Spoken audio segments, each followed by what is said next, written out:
በደሴ ከተማ በተደጋጋሚ የሚከሰተውን የመሬት መንሸራተት አደጋ ስጋት በሳይንሳዊ ምርምር ዘላቂ መፍትሄ ለመስጠት እየሰራ መሆኑን በወሎ ዩኒቨርሲቲ የተቋቋመው የጥናት ቡድን አስታወቀ።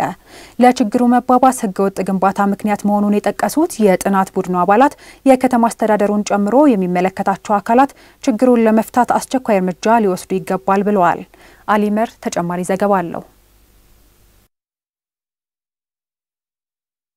በደሴ ከተማ በተለይ የክረምት ወራት መግባትን ተከትሎ የመሬት መንሸራተት አደጋ ይከሰታል። ይህ ችግርም በከተማዋ በተለያዩ አካባቢዎች የሚገኙ ነዋሪዎችን ለስጋት ዳርጓል። የችግሩን አሳሳቢነት የተረዳው የወሎ ዩኒቨርሲቲ አቋቁሞ ወደ ስራ አስገብቷል። የምርምር ቡድኑ አባላትም በአዝዋ ገደል፣ መንበረ ፀሐይና ሰኞ ገበያ አካባቢዎች የመሬት መንሸራተት መንስኤዎችን ለመለየት በመስራት ላይ ይገኛሉ። በጦሳ ዙሪያ ያሉ የመሬት መንሸራተቶች አሉ። ሁሉንም አድሬስ ለማድረግ እንሞክራለን። የአዝዋ ተራራ ከፍተኛ የሆነ የአለት መንሸራተት የሚታይበት ከታችም የከተማው የደሴ ከተማ እንዳጠቃላይ የመሬት መንሸራተት የሚጀመረው ከወንዙ ከመነሻ ከወንዙ ስለሆነ ይሄን ችግር ከመሰረቱ ጀምረን ወደ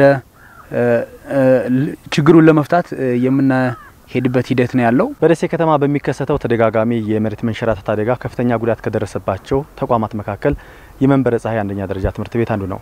በትምህርት ቤቱ በርካታ ክፍሎች በመሬት መንሸራተቱ ምክንያት የመማር ማስተማር ስራ ያቆሙ ሲሆን ይህ የምትመለከቱት ህንጻም በመሬት መንሸራተቱ ምክንያት ከፍተኛ ጉዳት ከደረሰባቸው የመማሪያ ክፍሎች አንዱ ነው። ህንጻዎቹ እንዳለ ከእለት ወደ እለት እየተሰነጣጠቁ ለመማር ማስተማሩ ስራ አመች አይደሉም ያሉት።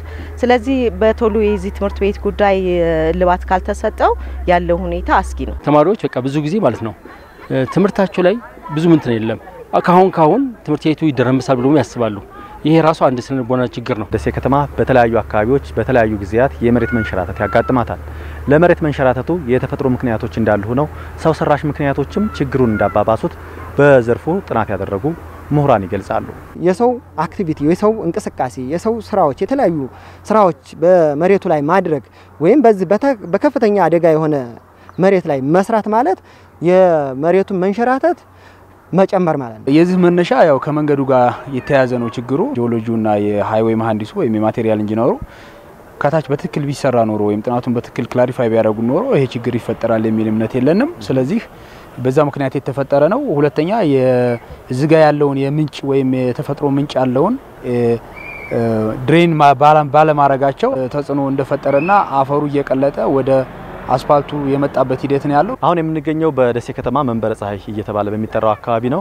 በዚህ አካባቢ እንግዲህ እንደምትመለከቱት በከፍተኛ ሁኔታ የመሬት መንሸራተት አጋጥሟል። ይህን ችግር ለመከላከል የወሎ ዩኒቨርሲቲ የኮምቦልቻ ቴክኖሎጂ ኢንስቲትዩት የምርምር ቡድን አቋቁሞ የተለያዩ ስራዎችን እየሰራ የመፍትሄ አቅጣጫዎችንም እያስቀመጠ ይገኛል። ጥንካሬ ባለው የአፈር አይነት ወይም በሮክ ወይም በአለት የመተካትና ተጨማሪም ውስጥ ያለውን ምንጭ ድሬን እንዲያደርግ ወይም እንዲፋሰስ ማድረግ እንደ መፍትሄ ይሆናል ብለን እንደ ሀሳብ እየተነጋገርን ያለንበትና ጥናታችንም ወደዛ እየመራን ያለበት ሁኔታ ነው ያለው። እዚህ ትምህርት ቤት ተሰርቷል። መንበረ ፀሐይ አካባቢና እንደገና ደግሞ የመኖሪያ ቦታ ቤተክርስቲያንም ጭምር መስጊድም ጭምር ቄራ አካባቢ የተሰራል።